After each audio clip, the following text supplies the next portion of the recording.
Écoutez sur Binge Audio et sur toutes les applications de podcast. Attention, cet épisode parle de violence, d'addiction, d'automutilation et de suicide. Salut, c'est Thomas Rozek.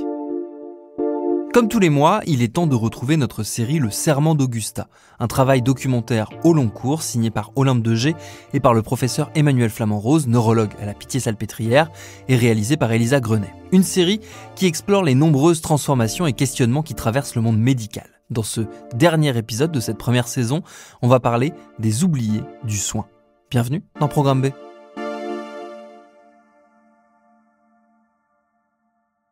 Quand j'ai eu 25 ans, j'ai été jurée aux assises.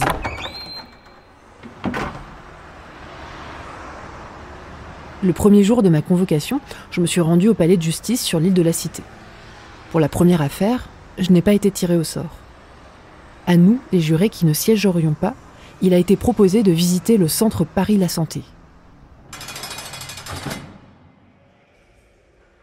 À 14h, je suis donc entrée dans l'enceinte de la prison. Je me rappelle qu'on nous a d'abord montré de pauvres armes confectionnées par les détenus avec des cuillères, des brosses à dents fondues. Après, on nous a guidés au centre du panoptique. Je me souviens de la peinture jaunasse, écaillée, et à un moment, au-dessus de nos têtes, des filets, pour empêcher les personnes qui voudraient se suicider de s'écraser au sol. On remontait une coursive, et puis soudain, la voix d'un homme nous a crié « Alors, on vient au zoo ?» Je suis incapable de dire, aujourd'hui, si un homme a vraiment crié il y a 15 ans. Ou si mon cerveau s'en rappelle comme ça, parce que je trouvais indécente ma présence dans ce lieu. La voix de cet homme, c'était peut-être juste ma voix.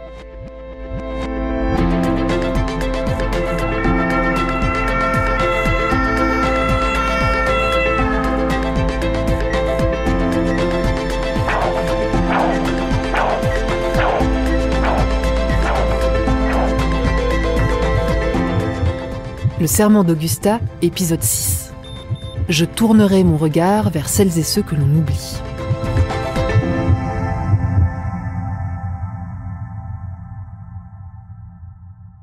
La prison, étymologiquement, c'est la prise de corps. Ces corps qui ont été pris par l'État et enfermés, sont-ils bien pris en soin ? Est-ce que les personnes détenues parviennent à être soignées aussi bien que nous, qui sommes dehors ? Aussi bien que le veut la loi ? Depuis 1994. La qualité et la continuité des soins sont garanties aux personnes détenues dans des conditions équivalentes à celles dont bénéficie l'ensemble de la population. Pour le savoir, je veux retourner au centre Paris La Santé, 15 ans plus tard. Avec mon enregistreur cette fois-ci. Nous ne pouvons juger du degré de civilisation d'une nation qu'en visitant ses prisons, disait Dostoïevski. Mais encore faut-il pouvoir en pousser les portes.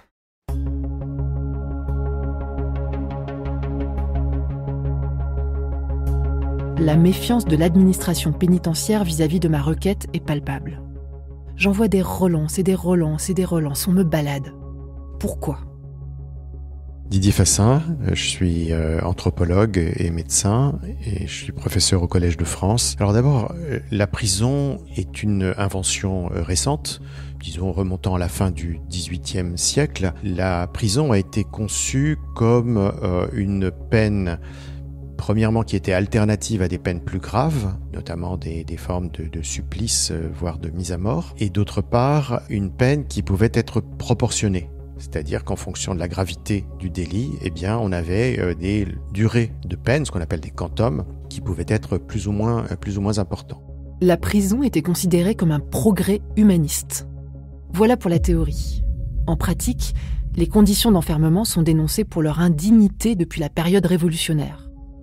L'état de nos prisons, nous le savons tous, est une honte pour notre République. En 2020, la France est condamnée par la Cour européenne des droits de l'homme pour les conditions inhumaines et dégradantes de ces lieux de détention.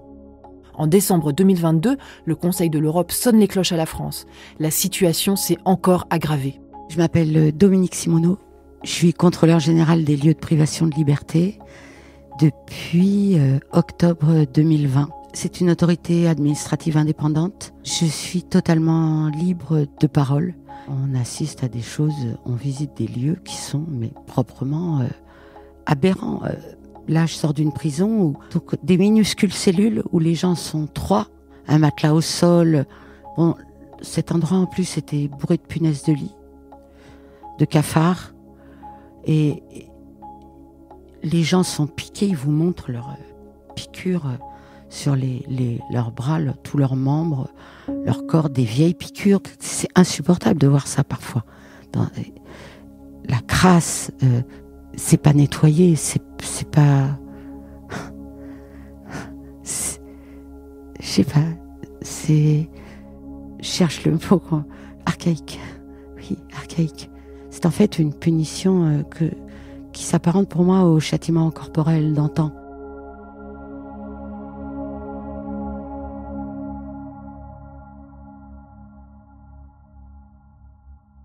Si Dominique Simoneau ne trouve plus les mots, c'est pas étonnant que l'administration pénitentiaire rechigne à m'ouvrir ses portes. Je joue le tout pour le tout. J'envoie un dernier email et les choses se débloquent d'un coup. 30 minutes plus tard, je suis chez moi en Bretagne et je reçois l'autorisation de me présenter le lendemain au 42 rue de la Santé pour une demi-journée d'enregistrement.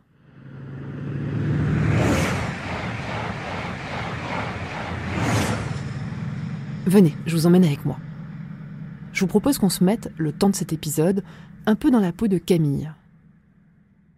Camille, c'est le personnage fictif de l'article « Santé en milieu pénitentiaire » écrit par le docteur Stéphane Bouxom et qui retrace le parcours de soins d'une personne détenue.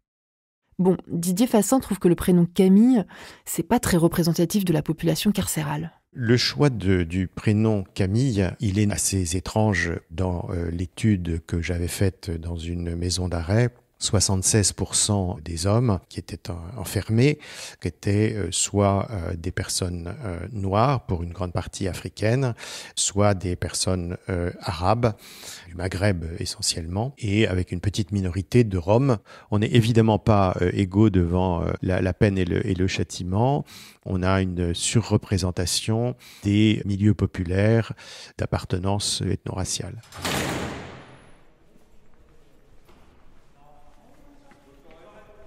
Camille est enfermée depuis 3 jours.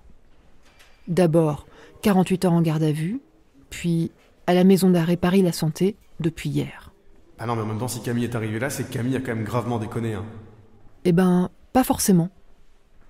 Il se peut que Camille n'ait pas beaucoup déconné. La grande majorité des délits qui conduisent à la prison sont des délits mineurs avec des peines qui sont de moins d'1 an. Ces délits mineurs, ce sont des vols, dégradations, violences volontaires ou encore la conduite sans permis, l'usage de stupéfiants. Et puis il y a aussi une autre possibilité, que Camille n'ait pas déconné du tout. Une personne qui est en prison, comme Camille, peut l'être en attendant son jugement, donc en détention préventive, ce qui représente 40% de la population carcérale en maison d'arrêt. Parmi ces prévenus, qui doivent être considérés comme présumés innocents, innocentes, certaines seront libérés. Parfois, après de longues années de prison. Comme c'est surtout le nombre de prévenus et de personnes incarcérées pour des délits qui augmente, eh bien, ce sont les maisons d'arrêt qui sont structurellement surpeuplées. En même temps, c'est normal, la criminalité, elle a explosé. Est-ce qu'on est bien sûr de ça, Didier Fassin ? Ce qu'on a donc pu observer, c'est qu'il y a une diminution de la criminalité, donc des crimes, les violations de la loi les plus graves. En fait, ce n'est pas la criminalité, mais plutôt l'action publique qui a changé.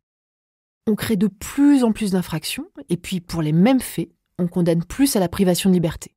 Je m'appelle Bruno Clément Petroman, je suis directeur des services pénitentiaires depuis 36 ans et à la tête de Paris-La Santé depuis le mois de juin 2019. On constate quand même une tendance lourde depuis plusieurs années dans ce pays qui veut que la sécurité publique ait envahi le débat et qu'on sent quand même qu'il y a un vent très répressif qui souffle sur la politique pénale. Donc il y a une orientation massive à traiter notamment ce qu'on appelle la délinquance du quotidien, avec des gens donc qui vont se retrouver en prison.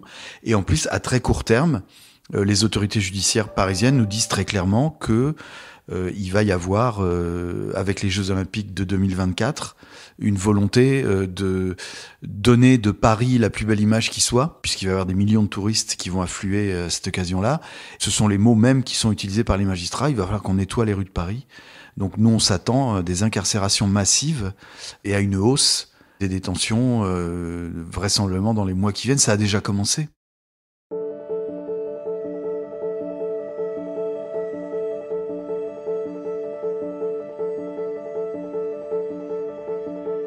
Cette répressivité conduit de plus en plus de personnes en prison.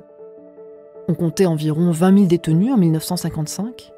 Le 1er mars 2023, il y en avait 72 351. 72 351 détenus dans des prisons qui comptent 60 700 places réglementaires. Là, je sors d'une prison où le taux, la densité carcérale était jusqu'à 300%. Donc des minuscules cellules où les gens sont 3, on passe à peine de face dans le petit couloir qui reste libre entre les lits superposés, ce qui sert de table, la fenêtre, un matelas au sol. À la Santé, le taux d'occupation est actuellement de 163%. Très concrètement, ça implique que la cellule individuelle de 9 mètres carrés dans laquelle Camille va entrer à la Santé est déjà occupée par 1 ou 2 autres personnes. Et que si Camille n'a pas de bol, il n'y aura plus de place dans un lit dans sa cellule. Il risque de dormir sur un matelas au sol, comme 2026 autres prisonniers et prisonnières en France. Avec à la clé lombalgie, problèmes cutanés, une promiscuité inconfortable qui crée encore plus de tensions entre codétenus. Et une accélération de la déshumanisation. Comment le directeur de la Santé fait-il face à cette surpopulation carcérale ? Avec les moyens du bord, déjà on fait face en essayant de créer un état d'esprit qui, malgré les conditions de détention, respecte autant que faire se peut la dignité des personnes détenues.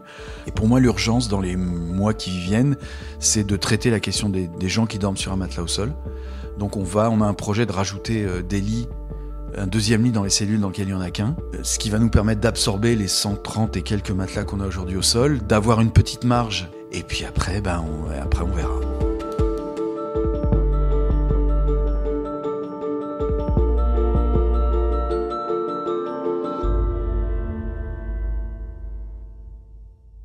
Que va ressentir Camille en arrivant dans une prison surpeuplée telle que la Santé ? Pour le savoir, j'ai posé la question à Karim Mokhtari, très engagé pour la réinsertion.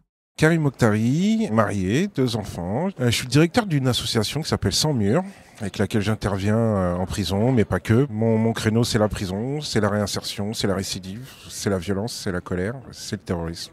Karim a été détenu pendant 10 ans, quand il était jeune. Au bout de 2 semaines d'arrivant, je constate qu'en fait, on veut me faire entrer dans une cellule surpeuplée, où il y a déjà une personne qui dort au sol. Je refuse. Moi, dans mon enfance, on m'a fait dormir nu avec des chiens, plus grands que moi, dans une pièce. Il n'était pas question que je dorme par terre, à côté des poussières, des puces, etc. Donc j'ai refusé, et du coup je me suis retrouvé 2 semaines au mitard. Le mitard, c'est la cellule disciplinaire, c'est la prison dans la prison. La cellule est petite, il n'y a pas de télévision et souvent pas de radio, peu de lumière naturelle.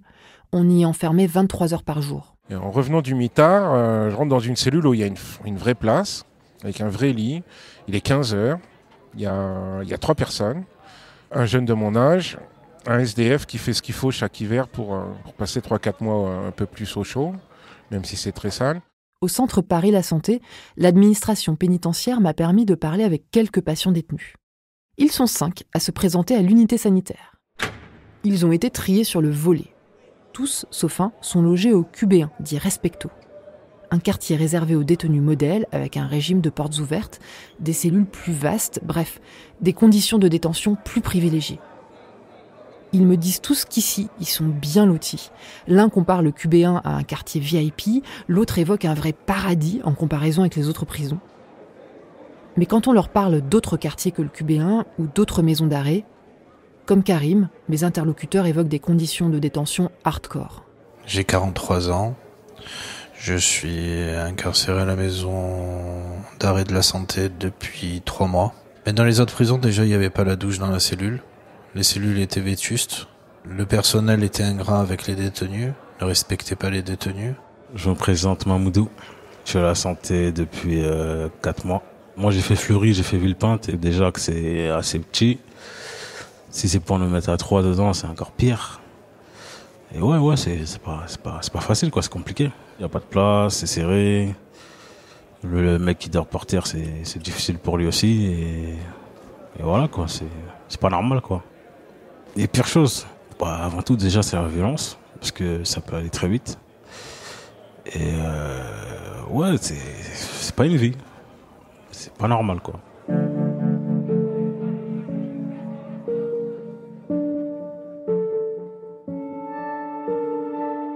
Non, la surpopulation carcérale n'est pas normale. Et elle a des conséquences directes sur la santé physique et psychique. Camille va lui aussi expérimenter une perte totale et permanente de son intimité, des conditions d'hygiène dégradées. Quand les prisons sont surpeuplées, l'accès aux sorties à l'air libre devient plus difficile et le temps d'enfermement dans la cellule bondée augmente jusqu'à 23 heures sur 24, comme au mitard. Du coup, les soignants-soignantes ont du boulot. Mais comme l'unité sanitaire est débordée, il y a tout un travail de prévention qui ne se fait pas. Les prises en soins sont retardées. Dans une autre maison d'arrêt où j'étais, quand vous étiez malade ou que vous aviez une rage de dents ou que vous aviez des problèmes de tension ou des problèmes autres, mais c'est des problèmes importants, je trouve, à mes yeux, vous pouvez attendre une semaine, 15 jours, ou peut-être même des fois où vous prenez même pas. Il n'y a pas assez de soignants pour le nombre de détenus. S'il y avait une population normale, c'est-à-dire pas plus de détenus que de places, le service médical verrait un peu tout le monde. Au lieu que là, il ne peut pas voir tout le monde. Les médecins ne peuvent pas voir tout le monde. Ils s'épuisent, les médecins. Et la relation de soins en souffre. Ma première expérience de santé en prison, ça a été celle de quand je suis arrivé. Donc moi j'ai rencontré le médecin, j'ai eu l'impression d'être pris à la chaîne un peu. Bonjour, asseyez-vous, est-ce que vous voulez un traitement ? Voilà, ça a été la première question qu'on m'a posée, est-ce que je veux un traitement ? J'ai pas compris tout de suite. J'ai dit pourquoi faire ? Il m'a dit mais pour tenir la détention. Puis là il m'a montré du doigt un autre cabinet à côté là, et il m'a dit allez voir l'infirmière. Cette consultation que raconte Karim Mokhtari, c'est la consultation arrivant. Camille va vivre la même, puisqu'à l'arrivée en détention, une consultation avec un ou une médecin est obligatoirement proposée dans les plus brefs délais. Le premier contact de Camille avec un ou une soignante n'est pas lié à sa santé, mais s'inscrit plutôt dans ce rite de passage si particulier qu'est l'entrée en prison.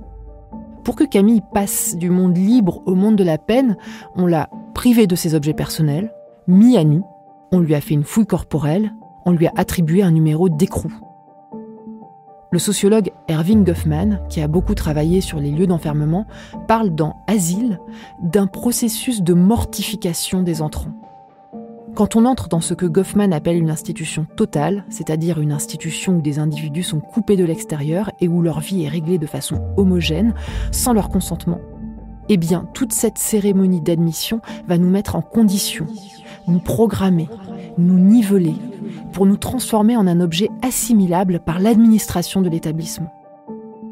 Et dans ce rituel d'entrée en prison, il y a donc aussi la visite médicale. Je suis allé voir l'infirmière, je lui ai dit bonjour, elle était déjà dans son papier là devant elle. Elle m'a dit déshabillez-vous. Je me suis déshabillé, j'ai laissé mon caleçon, ça faisait déjà quand même la 5e fois que je me déshabillais aujourd'hui, donc ça commençait à me saouler quoi. Et je laisse le caleçon, elle me regarde à peine, elle me dit baissez le caleçon. Elle baisse le caleçon et là elle insère un coton-tige très long dans mon urètre. Et ça fait plus de 25 ans là maintenant, mais rien que de le dire, ça me refait des sensations particulières. Et j'ai demandé pourquoi, elle m'a dit c'est pour voir si vous avez des maladies sexuellement transmissibles et si vous avez des pratiques sexuelles particulières. J'ai dit il y avait qu'à demander. Elle m'a dit oui je sais, vous êtes tous réputés ici pour dire la vérité. Donc tout ça, ça a contribué à mettre quand même un froid entre moi et le service médical de la prison. Comment éviter que la visite médicale d'entrée en détention soit vécue comme une étape de plus dans ce processus de mortification ? Comment faire pour que la visite médicale de Camille ne ressemble pas à celle qu'a subie Karim ? Bonjour Camille, je suis médecin à l'unité sanitaire. Je vous propose cette consultation dans le cadre de votre arrivée. C'est une consultation que vous n'êtes pas obligé d'accepter.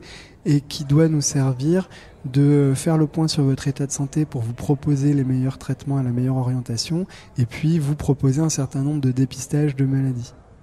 C'est important qu'on vous explique aussi que nous, on dépend de l'hôpital, de la ville, et qu'on ne dépend pas de la prison. Que moi, en tant que médecin, je suis indépendant de la justice, de la police, et que donc tout ce qu'on va échanger pendant notre consultation, j'ai l'interdiction formelle de le répéter au sein de la prison à quiconque.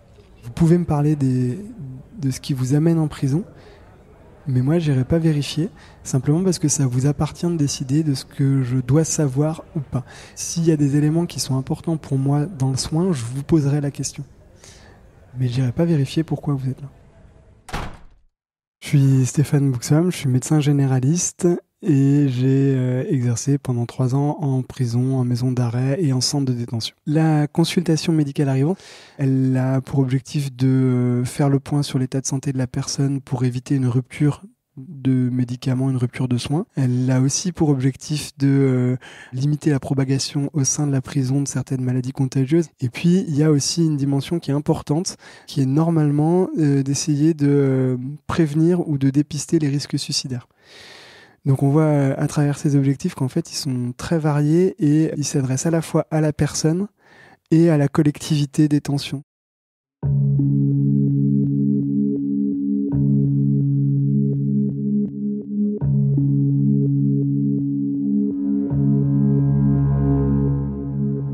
Dans Soins et prisons, la sociologue et anthropologue Aline Chassagne pointe avec finesse les paradoxes qui se jouent dans le rapport entre santé et prison. Premier paradoxe. La prison est un lieu qui déploie des soins pour les détenus, tout en produisant des maladies. Pour les personnes les plus défavorisées, l'entrée en prison peut représenter une opportunité de soins. Car dans le cadre très rigide de l'établissement pénitentiaire, il est parfois possible d'inscrire une personne pour la première fois de sa vie dans une forme de régularité et d'observance vis-à-vis des soins et des traitements. Je m'appelle Benjamin Silberman et j'ai la responsabilité de l'unité sanitaire somatique au sein de la prison de la santé. Bonjour, je suis Josette, infirmière à Luxa. Bonjour, Nathalie, infirmière à Luxa. Bonjour, je m'appelle David, j'ai 43 ans, j'ai 6 problèmes de santé, je suis diabétique, j'ai des fluides résitifs, j'ai problème de schizophrénie. Moi, quand je suis dehors à la base, je prends pas mon traitement régulièrement. Mais quand je rentre ici, je prends mon traitement régulièrement. Je suis mon traitement parce que j'ai peur d'avoir d'autres maladies. Et je peux vous dire, au niveau des infirmières, c'est des infirmières, elles sont magnifiques, elles sont intelligentes, et ils accueillent les gens. C'est vraiment une véritable rencontre. Et puis, eux s'habituent à nous aussi. Il y a une relation qui s'installe. Ils nous appellent, moi, ils m'appellent par mon prénom sans problème. Josette aussi. Oui, aussi. Voilà, donc on leur apprend beaucoup. Voilà. Il y a de l'éducation, il y a plein de choses. Bon, moi, en tant que diabétique, franchement, depuis que je suis là, ça va. En gros, parce que moi, dehors, je traitais pas mon diabète. Parce que c'était nouveau pour moi et je connaissais pas. Et depuis que je suis venu ici, on m'a bien ouvert les yeux sur la maladie, quoi, en fait. Et on m'a mieux expliqué que quand j'étais dehors. En tout cas, je m'y intéresse plus. Pour beaucoup de détenus, c'est quand même, s'il y a un bénéfice à rentrer en prison, c'est l'accès aux soins, effectivement. Parce qu'ils sont vus dans les 24-48 heures après leur arrivée. On découvre des maladies, des cancers. Parce qu'il n'y a pas de prise en charge quand ils sont à l'extérieur, donc on leur découvre pas mal de choses. Maladies infectieuses, diabète, et c'était vraiment une chance pour eux d'arriver. Ensuite, ils ont accès à des médecins généralistes, à des spécialistes, au plateau technique de Cochin. Pour vous raconter une petite histoire, c'est que moi je souffre d'hypertension artérielle. Pour avoir un rendez-vous avec un cardiologue à l'extérieur, on met entre 3 et 6 mois. Alors qu'ici, j'ai eu un rendez-vous avec un cardiologue 1 semaine après mon entrée en prison.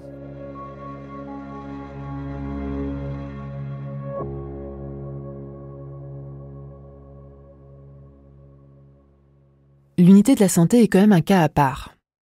Elle a été refaite à neuf, comme le reste de la prison, en 2019. L'équipe de soignants-soignantes est au complet, peut-être parce que la prison est en plein Paris, parce qu'elle est médiatique. Son hôpital de rattachement, Cochin, a une politique volontariste et investit dans du matériel neuf. L'ambiance est bonne dans l'équipe. Dans beaucoup d'autres prisons, construites loin de tout, les postes restent vacants.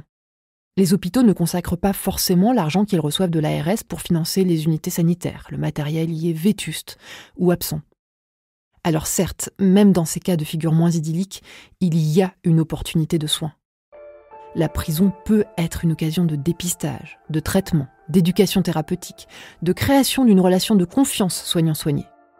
Mais l'enfermement reste, par essence, une source de morbidité. Manque d'activité, alimentation carencée, consommation excessive de tabac ou de stupéfiants. La mémoire s'affaiblit, les sens s'émoussent.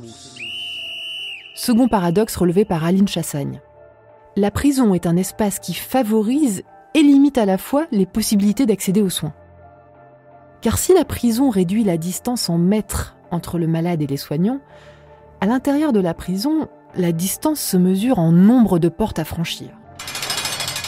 Pour aller de l'entrée de la prison à mon bureau de consultation, moi j'avais une douzaine, entre 12 et 15 portes, en fonction de la prison dans laquelle j'étais. Docteur Stéphane Bouxom. Ça pouvait prendre entre 5 minutes et un quart d'heure. Mais pour un détenu, c'est pareil, voire pire, parce que je pense qu'on me faisait un peu moins attendre aux portes.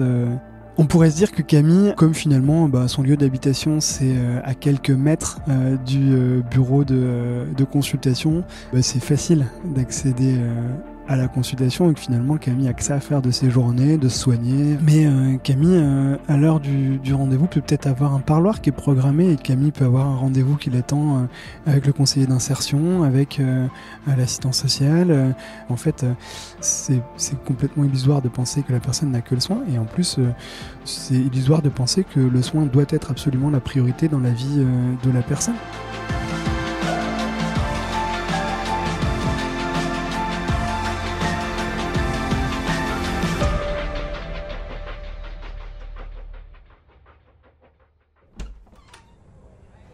Est-ce que vous avez des problèmes de santé? Est-ce que vous avez déjà été opéré? Est-ce que vous avez des allergies? Est-ce que vous prenez habituellement des médicaments? Est-ce que vous avez déjà fait de la prison avant? Alors ça, c'est une question qui est importante pour moi pour comprendre le parcours de vie de la personne, puis pour aussi comprendre si elle a déjà potentiellement été en contact avec un système de soins quel qu'il soit. Est-ce que vous avez déjà voyagé ou habité en dehors de France ces 5 dernières années? Ça me permet d'évaluer le parcours potentiellement migratoire de la personne et donc tout ce qui peut être lié à ça, les psychotraumas notamment. Emmanuel, est-ce que tu pourrais partager avec nous des données sur la santé des personnes qui entrent en prison? Déjà, à âge égal, les personnes qui entrent en détention présentent des caractéristiques sanitaires plus dégradées que la population générale. Elles sont beaucoup plus exposées aux maladies contagieuses. Et, à titre d'exemple, la prévalence du VIH en 2013 dans les prisons était 3 à 4 fois plus importante que dans la population générale. Par ailleurs, les personnes détenues ont aussi un état bucco-dentaire beaucoup moins bon que la population générale et une fréquence beaucoup plus élevée de troubles psychiatriques et d'addiction, et ce, même avant d'avoir expérimenté les effets de l'emprisonnement.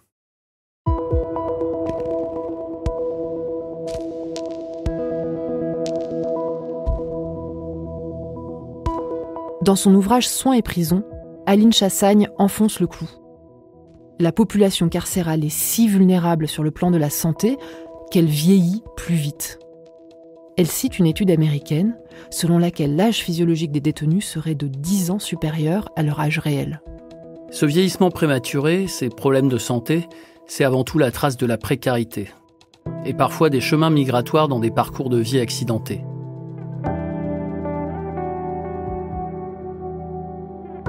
Si la prison peut offrir une opportunité de soins aux personnes les plus précaires, cette opportunité semble quand même limitée. L'accès aux traitements et équipements médicaux est très compliqué. Douches médicales, régimes alimentaires particuliers, lits médicalisés, prothèses, béquilles, lecteurs de glycémie, loupes, savons, etc. Accéder aux prescriptions relève du parcours du combattant. Même garder ses propres équipements médicaux est une gageure. Ainsi, un détenu écrit à l'Observatoire international des prisons. Pour me tenir debout, je porte une prothèse à la jambe, mais l'administration la retient depuis mon arrivée. Donc depuis 8 mois, je reste assis. À l'issue de la visite effectuée à Douai en 2019, le contrôle général des lieux de privation de liberté constate qu'aucun matériel, stylo à insuline, autopiqueur, conteneur aiguille, n'est laissé à la disposition des personnes détenues diabétiques en cellule. Depuis toujours, et sans aucune remise en cause. À la santé, c'est géré au cas par cas. Quand les détenus sont estimés sérieux et sans risque suicidaire, on leur laisse leur traitement et leur lecteur de glycémie en cellule. Ce n'est pas le cas pour David. Pour ceux qui donnent des stylos, il y a des gens qui ne sont pas bien des fois dans leur tête. Ils peuvent venir quelqu'un, il pique un stylo, il fait n'importe quoi avec. C'est pour ça qu'ils ne donnent pas ça. Mamoudou non plus n'a pas accès à un dispositif d'autosurveillance de la glycémie. C'est une situation anxiogène pour lui. Il peut arriver beaucoup de choses en tant que diabétique. Ouais, c'est vrai que ça angoisse parce que pour moi, le diabète c'est nouveau. La nuit, en fait, on a beau sonner, ils ne répondent pas en fait. Ça veut dire il peut t'arriver tout et n'importe quoi. Si le surveillant il passe pas, si t'as pas la chance qu'il soit là avant que tu aies un problème, en gros t'es dans la merde. Hein. Je pense qu'on devrait plus être surveillant en fait. Quand je dis ça, on n'est pas assez surveillant en fait. La nuit. Ils ont des interphones. Tous. Docteur Benjamin Silberman. Mais la nuit, il n'y a pas forcément de réponse. Voilà. Certains détenus s'amusent un peu à sonner aussi. Du coup, les surveillants, ils font plus trop attention. Donc, nous, quand on a quelqu'un, qu'on part le soir, qu'on est un peu inquiet pour quelqu'un, mais qu'on n'a pas non plus d'arguments pour l'hospitaliser, on prévient la pénitentiaire que ce monsieur, s'il se signale, il faut réagir. Voilà. Le rôle des surveillants dans l'accès aux soins, il est majeur, puisque ce sont les surveillants qui emmènent les détenus au service médical. Dominique Simoneau. Ou au service psychiatrique. Donc, s'ils n'ont pas le temps de le faire, il n'y a pas. S'ils n'ont pas le temps de voir que ça ne va pas, ils ne peuvent pas le signaler. Camille, est-ce que vous consommez de l'alcool ? Est-ce que votre arrivée en détention ici est liée à l'alcool ? Camille, est-ce que vous consommez d'autres produits ? Est-ce que vous consommez du cannabis ? Est-ce que vous avez déjà ou est-ce que vous consommez du crack, de l'héroïne, de la cocaïne ? Et si oui, comment ? Et c'est important pour moi parce que si on prend l'exemple de la cocaïne, si elle est sniffée, il y a des risques au niveau notamment de la cloison nasale. Si vous vous injectez des drogues, il y a des risques de transmission d'infection et puis des risques de péricardite ou d'endocardite. Vous pouvez ne pas me répondre là et puis m'en parler à une consultation plus tard ou en parler à mes collègues à une consultation plus tard. Les chances que Camille ait des addictions sont hautes, car plus de la moitié des arrivantes en détention sont polyconsommatrices d'alcool et de drogue. Et 14,7% des détenus sont détenus justement pour infraction à la législation sur les stupéfiants.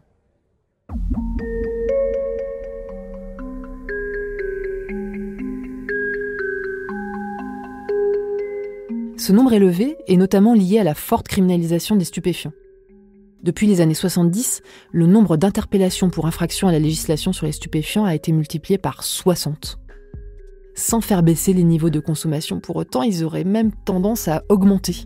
Les drogues étant illégales, elles sont chères, ce qui pousse les personnes dépendantes à commettre des crimes pour financer leur consommation, et ainsi, elles se retrouvent en prison. Et en prison, les drogues sont très disponibles. Une enquête menée en janvier 2011 au sein d'un établissement pénitentiaire a montré que 4 détenus sur 10 consommaient au moins une drogue. Dans la promenade, en fait, vous avez des gens qui piquent du nez, vous avez des gens qui troquent des cachets. Ils prennent des médicaments, ils achètent des médicaments. Parce qu'il y a des gens qui ont besoin de fumer. Ils changent leurs médicaments avec du tabac. Il y a des gens qui changent leurs vêtements avec des médicaments. Aujourd'hui, de la cocaïne, de l'héroïne, des extasies, des tripes, du LSD, de toutes les drogues rentrent en prison et même des gars qui font de la freebase, qui basent leur cocaïne pour en faire du crack. Parce qu'ils sont toxicos au crack, tout simplement. Des gars qui arrivent à rentrer des seringues et qui se shootent, c'est tout à fait commun maintenant. Hein. Voilà. Parfois, c'est vraiment... c'est la colline du crack, quoi. Donc voilà. Et en plus de ça, il semble que ce soit plus facile à l'intérieur de se procurer ces drogues et ces cachets qu'à l'extérieur. Donc finalement, certains reviennent en se disant j'y serais mieux que dehors. Il y a des gens qui reviennent pour faire leur trafic pour gagner plus d'argent que l'extérieur. Ça, c'est vraiment très très grave de se dire qu'on sera mieux en prison que dehors. Une fois enfermés, les personnes dépendantes à la drogue n'ont pas accès aux mêmes mesures de réduction des risques qu'à l'extérieur. Par exemple, l'accès à des seringues stériles. Ce type de programme, qui met à disposition du matériel d'injection propre, permet de réduire les contaminations virales et donc de juguler la transmission du VIH et du VHC, de diminuer la fréquence des abcès, des surdoses et des décès. Pourtant, les programmes de mise à disposition de seringues stériles sont encore interdits en prison, malgré les recommandations de l'OMS, de l'Office des Nations Unies contre la drogue et le crime, de l'ONU-SIDA. Une des raisons, les syndicats de surveillants bloquent. Ils craignent que les seringues soient utilisées comme des armes. Contraints à la clandestinité, les détenus toxicomanes comme Camille se confectionnent des seringues de fortune à base de stylos, d'aiguilles. Conséquence, en prison, les risques de contamination explosent.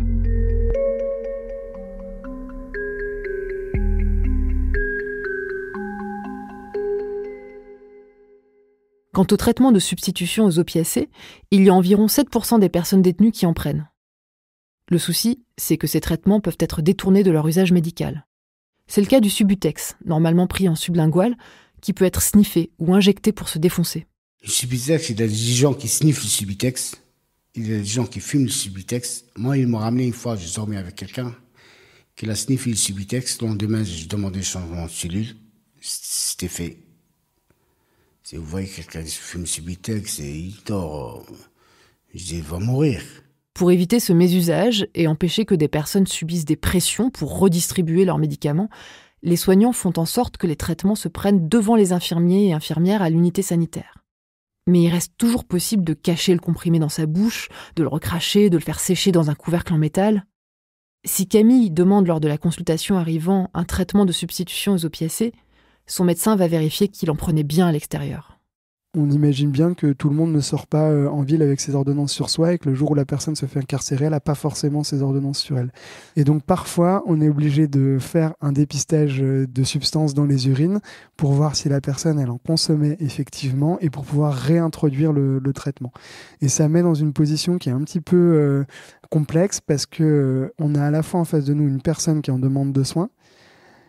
Et nous, on souhaite pouvoir y répondre, mais en même temps, on n'y répondra qu'une fois qu'on a vérifié que la personne n'est pas en train de chercher à avoir un produit auquel elle n'aurait pas accès. D'une certaine façon, on est obligé de mettre en doute une partie du déclaratif du patient, où il y a une espèce de dualité là qui se joue et qui montre assez bien la dualité entre le soin accordé à la personne et le soin ou les préventions faites au niveau de la collectivité.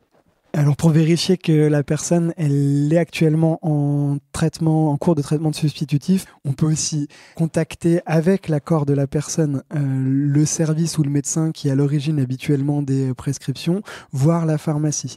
Quand on cherche des informations médicales et qu'on doit contacter un autre professionnel, la loi prévoit qu'on demande à la personne son autorisation et qu'on lui explique pourquoi on va chercher ces informations. C'est d'autant plus indispensable de respecter cette loi en prison que la personne, elle a le droit en fait de pas dire à ses soignants qu'elle a eu un séjour en prison.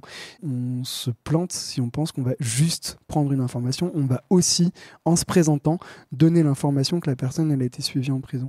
Alors les personnes qui sont ou qui ont été incarcérés sont quand même victimes, y compris dans le soin, d'un certain nombre de discriminations ou de préjugés de la part de la population générale et des soignants également. Les traitements anxiolytiques ou neuroleptiques sont aussi très recherchés comme moyen d'apaisement, d'évasion. Il y a ce qu'on appelle des missiles.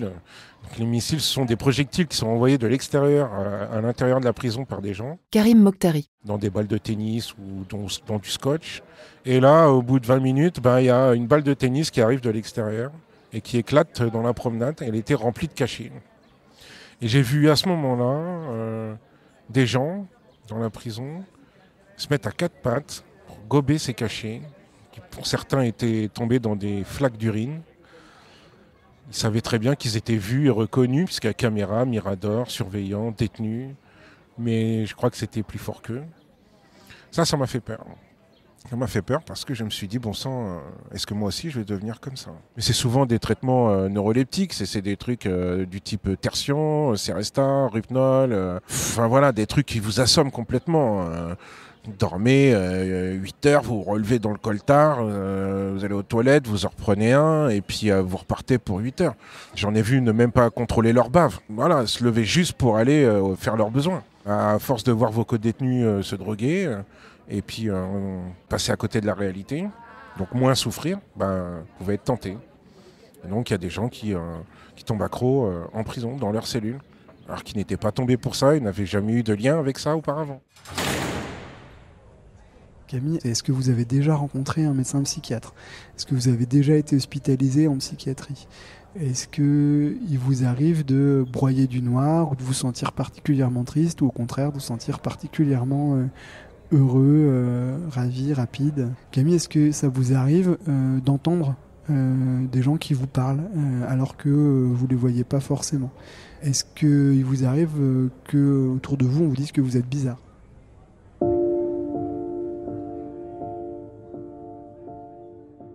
Chez les entrants et entrantes en détention, il y a aussi une prévalence élevée des troubles psychiatriques comme la dépression, les troubles bipolaires ou la schizophrénie.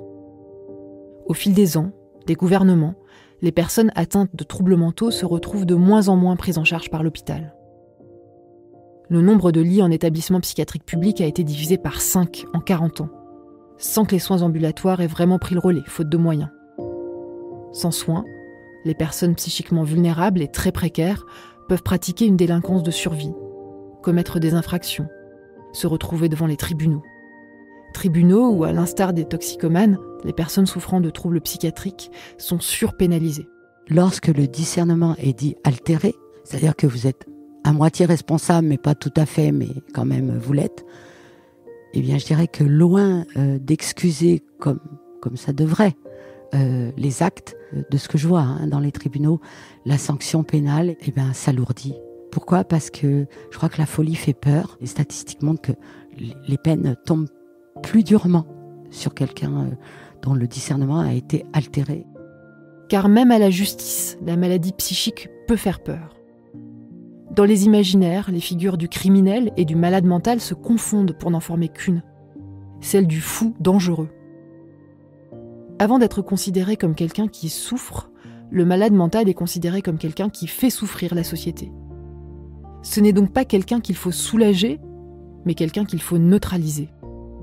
Les biais de représentation de certaines mis à part, les magistrats peuvent décider d'envoyer les personnes malades en prison parce que des soins y sont plus ou moins disponibles, et puis parce qu'ils et elles ne savent pas quoi faire d'autre. Et c'est ainsi que la prison prend le relais des hôpitaux psychiatriques.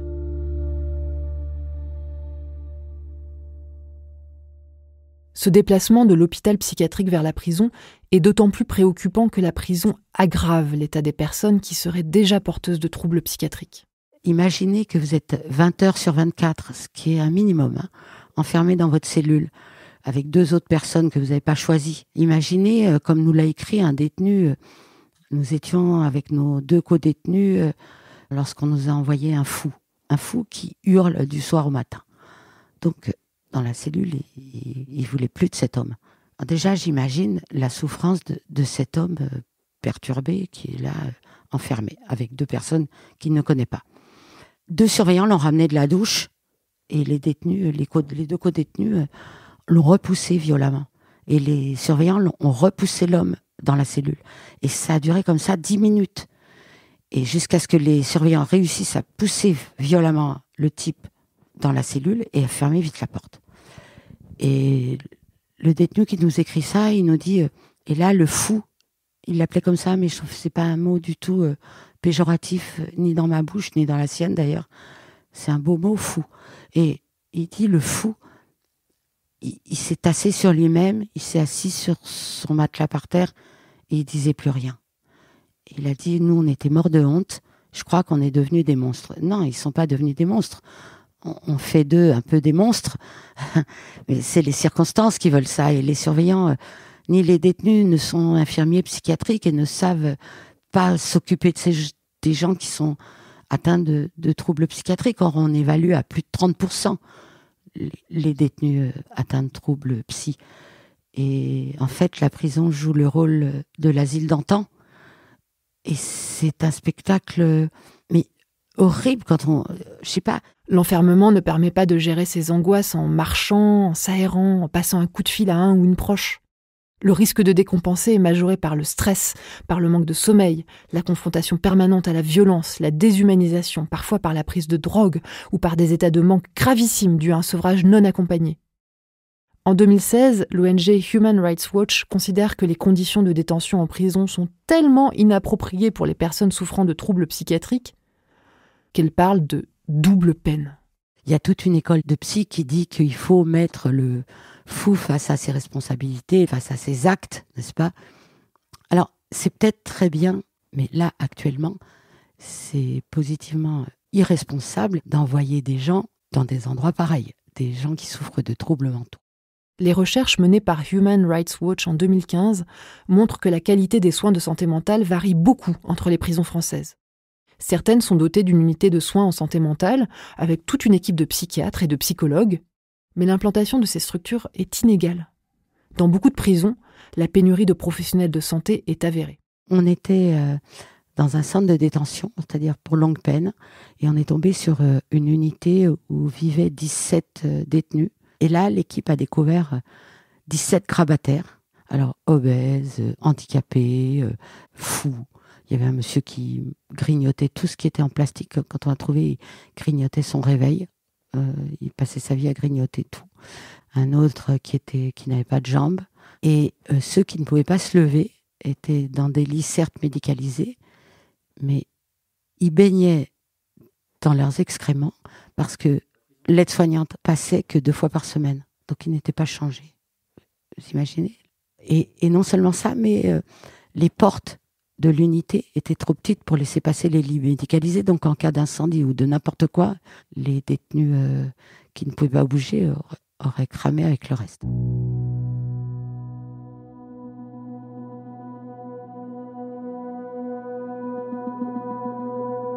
La pénurie de professionnels de santé mentale est encore plus aiguë. Selon l'Observatoire international des prisons, en 2016, 22% des postes de psychiatres n'étaient pas pourvus. Et la situation n'a fait qu'empirer depuis. Soit du fait d'un manque de ressources, soit parce que, on va pas se mentir, en prison, les conditions de travail sont difficiles et n'attirent pas les foules. Une grande partie des unités sanitaires ne bénéficient donc d'un psychiatre qu'au maximum 2 jours par semaine. Conséquence implacable, si Camille a besoin d'un rendez-vous, il va devoir faire face à des délais considérables et attendre plusieurs semaines, voire plusieurs mois. Ça aussi, ça va augmenter le risque de décompensation. Quand enfin la consultation de Camille aura lieu, elle risque d'être brève et limitée à la prescription de médicaments. La souffrance psychique peut aussi amener à être violent envers soi-même. Il est possible que Camille se fasse du mal pendant son incarcération. Peut-être parce que le corps de Camille sera sa dernière arme pour tenter de faire pression sur la détention. Peut-être aussi parce que s'auto-mutiler est une façon de lutter contre son vécu d'impuissance et de se réapproprier son corps. Entailler ses bras, son torse, peut soulager les tensions physiques et psychiques. La coupure inscrit la détresse à même la peau. Une autre façon de se porter atteinte, très fréquente en prison, est l'ingestion de corps étrangers. Peut-être que Camille avalera ses couverts, des stylos, des lames de rasoir, dont les médecins de l'unité sanitaire suivront le cheminement dans le tube digestif, de radiographie en radiographie.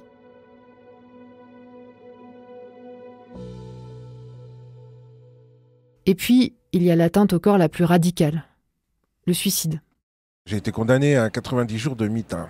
Karim Mokhtari. Et à l'époque, on faisait 45 jours de mitard, puis ensuite on nous emmenait à 3 jours à l'isolement et on repartait pour nos 45 jours de mitard. Et moi, au bout de 2 jours d'isolement, après mes 45 jours, j'ai craqué psychologiquement, j'en avais assez, je ne pouvais plus.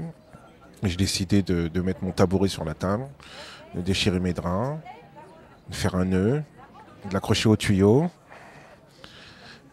et de passer ma tête dans ce nœud de drap pour en finir. Bon, j'ai eu un sursaut spirituel, on va dire, parce que je me suis dit que bon, même si c'était difficile, c'était ma peine. J'avais encore plein d'années devant moi et qu'il fallait faire face. Bon, je suis descendu de ce tabouret, d'autres n'ont pas eu cette chance. Beaucoup d'autres n'ont pas cette chance. Le mitard est suicidogène. Le Comité européen pour la prévention de la torture préconise une durée maximale d'enfermement au mitard, ou cellule disciplinaire, de 14 jours. En France, on peut encore être envoyé au mitard 30 jours de suite, plusieurs fois. Normalement, c'est pas plus de 30 jours. Il peut arriver que des gens soient placés, puis replacés au mitard. C'est ce qu'on appelle les peines nosocomiales. C'est-à-dire, vous rentrez pour 6 mois, 1 an, puis 20 ans plus tard, vous y êtes encore. Parce que vous multipliez les incidents en détention. La France a été condamnée en 2010 pour traitement inhumain et pour absence de recours effectif à la justice.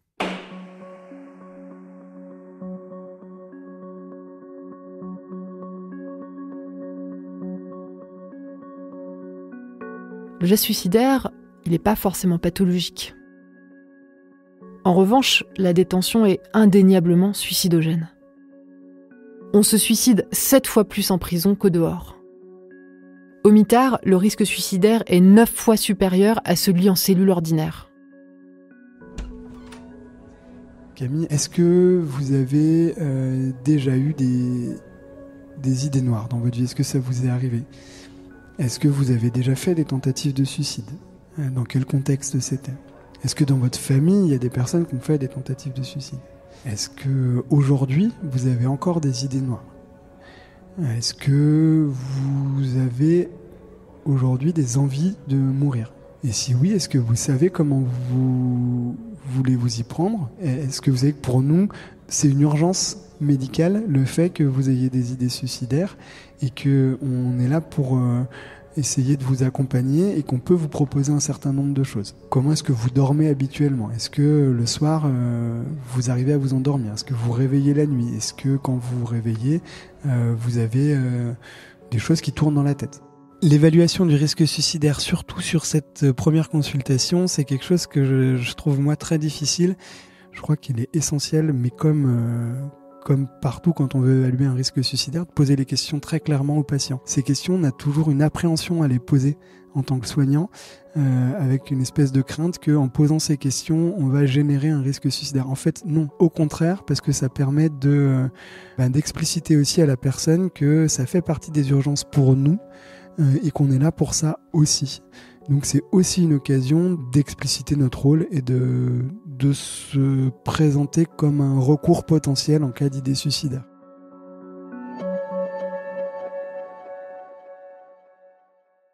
Dépister le risque suicidaire chez Camille est crucial. En France, chaque semaine, 2 personnes détenues se donnent la mort. Il y a un taux de suicide effrayant dans les prisons françaises. Vous savez, il y a 250 morts par an dans les prisons, dont 120 suicides. Nous sommes le pays d'Europe qui a les taux de suicidité carcérale les plus élevés. Didier Fassin. Qui, de plus, a eu une augmentation considérable de ces taux au cours des années. Aujourd'hui, on n'en parle pratiquement plus dans les médias, c'est un non-sujet. Un détenu nous a raconté qu'une nuit, il se lève pour pisser. Il se heurte à un truc mou qui pendait, et c'était le corps de son co-détenu. Donc il a hurlé, mais c'était la nuit. Il faut le temps que le surveillant s'aperçoive qu'on tape, qu'on hurle, que toutes les cellules se mettent à taper, à hurler. Et puis il faut le temps qu'il aille chercher les clés chez le premier surveillant, parce que lui-même, le surveillant d'étage, ne les a pas, et qu'il intervienne. Mais vous vous rendez compte, le pauvre gars, il nous dit « j'ose plus me lever ». Parce que le surveillant m'a dit « vas-y, dépends-le ». Mais lui, il a pas osé le dépendre, il n'a pas osé le toucher. On peut le comprendre, hein.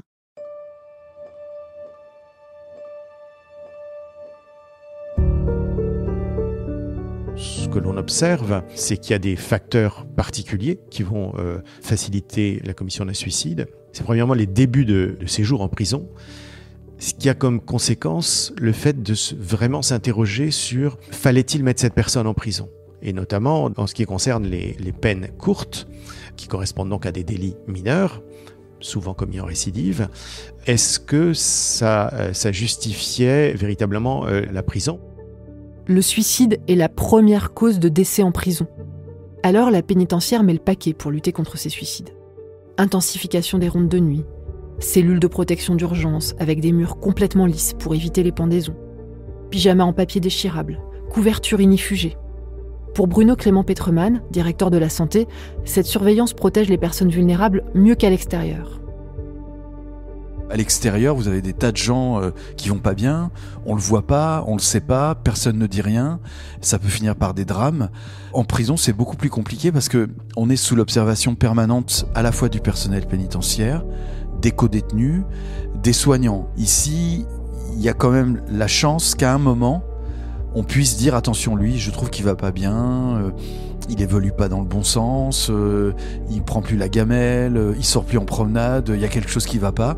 Un surveillant, il est là pour surveiller, mais derrière le mot surveiller, il y a surtout le mot porter attention à, le mot observation, le mot faire remonter des choses qui ne vont pas. Donc c'est par essence dans leur fonction.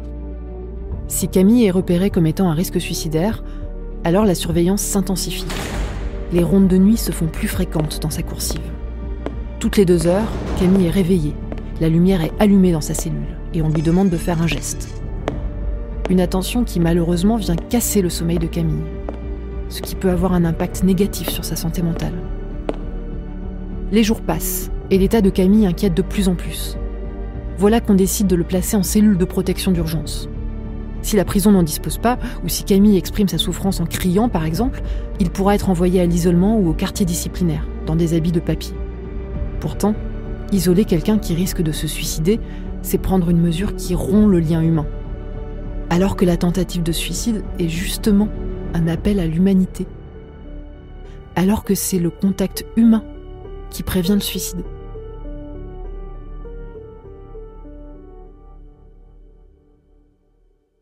Toute cette surveillance attentive, et peut-être même attentionnée des surveillants et surveillantes, elle a un objectif, empêcher à tout prix le passage à l'acte.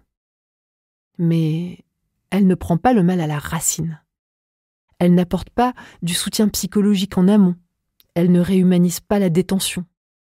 Finalement, toutes ces mesures de protection resserrent sur les détenus le carcan de la surveillance à chaque instant et peuvent être vécues comme une coercition. Une coercition vaine, puisque si Camille tente de se pendre, toutes les mesures de surveillance mises en place risquent fort d'échouer.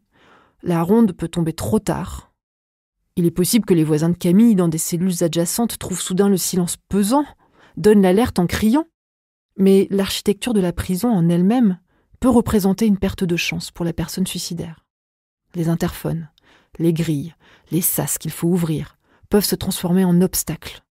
Et trop souvent, la grande vétusté des locaux peut représenter une mise en danger pour les autres détenus. Une fois, quand on était à Gradignan l'année dernière, il y a eu une fumée noire qu'on voyait s'échapper depuis la salle où nous on était, où on se réunissait le soir après chaque journée, comme on fait tous les jours. Et la fumée noire, c'était l'incendie qui avait pris dans une cellule. Il y a eu un mort, un blessé grièvement. Le type avait voulu se suicider. En tout cas, si ça avait été la nuit et que les surveillants n'avaient pas pu intervenir rapidement, et encore rapidement, c'est quand même 10 minutes, 17 minutes, je ne sais pas si le feu n'aurait pas pris partout, on peut jurer de rien dans des conditions pareilles. Si certaines tentatives de suicide sont des appels à l'aide, je ne peux pas m'empêcher de me demander combien de personnes sont mortes en espérant inconsciemment l'intervention d'une équipe de nuit qui est venue trop tard. Pour Didier Fassin, les retards de soins que nous évoquions plus tôt peuvent aussi déclencher le geste suicidaire, si la personne détenue a besoin que l'on soulage une douleur aiguë. Une nuit, on a été appelé par des cris de détenus qui sentaient des odeurs de fumée sortant d'une cellule voisine. Et donc, nous sommes, c'est-à-dire les surveillants et le lieutenant qui les accompagnait, nous sommes entrés dans l'une des cellules et c'était un homme qui avait, d'origine africaine, qui avait mis le feu à son matelas. Il était totalement défiguré par un énorme abcès dentaire et depuis 3 jours demandait à avoir des soins. Et comme le médecin n'était pas disponible, le surveillant avait demandé qu'on appelle SOS médecin et parce que ça coûte de l'argent, eh bien l'administration avait considéré que c'était pas une urgence vitale, que ça pouvait attendre encore un peu.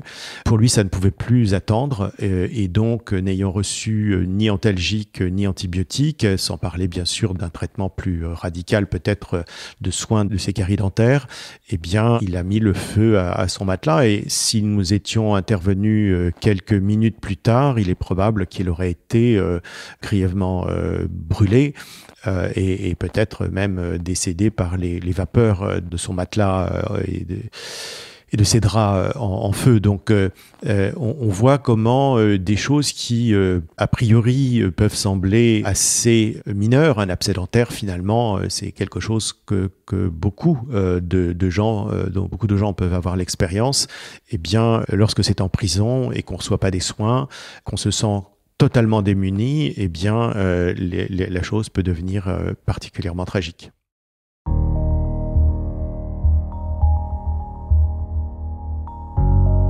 Quand on n'a pas accès aux soignants-soignantes, ou pas assez vite, la douleur aiguë dans la mâchoire, dans le bas du dos, dans le crâne, dans la psyché, qui lance et qu'aucun geste ne vient soulager, se double-t-elle d'un immense sentiment d'abandon, du manque terrible d'être vu, entendu comme un être humain ?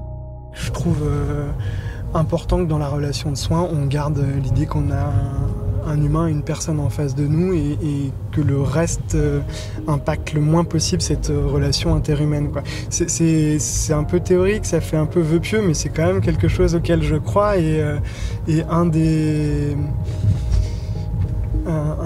combats probablement de ce métier, c'est aussi d'essayer un maximum de préserver et de soigner l'humanité qui est en face de soi. Enfin, je suis désolé, ça paraît très, très prétentieux. C'est à l'échelle de chacun et à l'échelle de chaque relation. C'est pas, voilà. Mais c'est un des enjeux, je pense, de ce métier.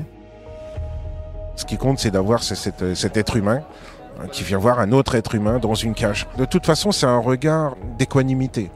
C'est-à-dire, il n'y a pas de jugement. Ils ne sont pas là pour juger et ça fait la différence avec tous les autres interlocuteurs. Tous regardent les détenus à travers leur capacité de dangerosité ou de récidive. Et un médecin vous regarde comme un être humain, qu'on peut apaiser, qu'on peut aider, qu'on peut soutenir, qu'on peut accompagner. Et donc c'est un soutien qui ne paye pas de mine, on dirait, mais qui est déterminant dans la reprise de confiance en soi, dans la reprise de l'estime de soi, dans le regard qu'on pose sur les autres aussi. De se dire, bon sang, en fait, je compte encore pour quelqu'un, il me regarde comme quelqu'un de normal, il me regarde juste comme un être humain. Alors c'était en nutrition, un monsieur obèse, petit à petit, il y a eu une relation de confiance qui s'est installée et il a maigri énormément. Et il a été voir la psychiatre, il y a eu tout un travail et il est sorti. Pour lui, d'avoir été en prison, ça avait été libérateur. C'est bizarre à dire, mais c'est comme ça. Ça l'a sauvé un petit peu. C'est le moment ou jamais, il faut profiter de cette situation et donc en profiter pour mettre au point des choses pour leur propre santé, leur propre corps, leur propre image. Et puis, s'ils prennent soin d'eux-mêmes, ils prendront aussi, c'est ce qu'on espère, prendre soin aussi des autres.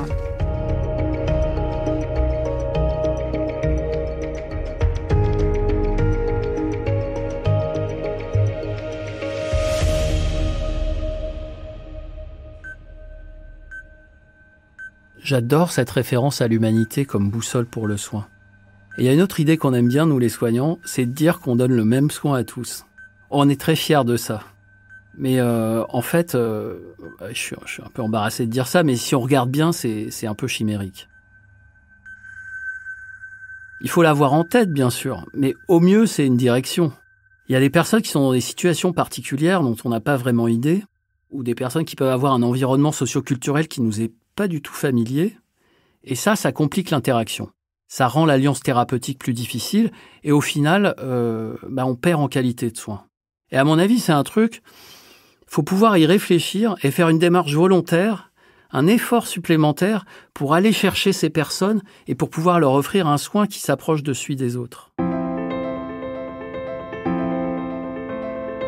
Les prisonniers, c'est un exemple, mais dans la vie, ça commence déjà avec toutes ces personnes avec qui on a une connivence moins évidente, juste parce qu'elles sont très différentes de nous.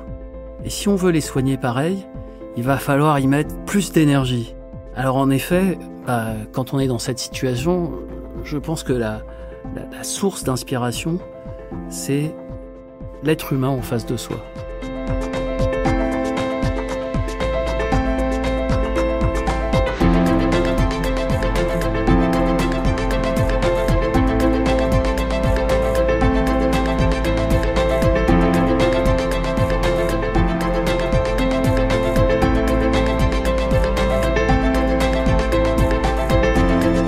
Merci à Olympe de G et au professeur Emmanuel Flamand-Rose pour ce Serment d'Augusta saison 1, une série coproduite avec Sorbonne Université, réalisée par Elisa Grenet, écrite avec la collaboration de Rosen Le Saint et sous la supervision de David Carzon. C'est Anaïs Daïka et Lorraine Bess qui ont assuré la production de cette série pour Programme B, un podcast de Binge Audio produit par Charlotte Bex.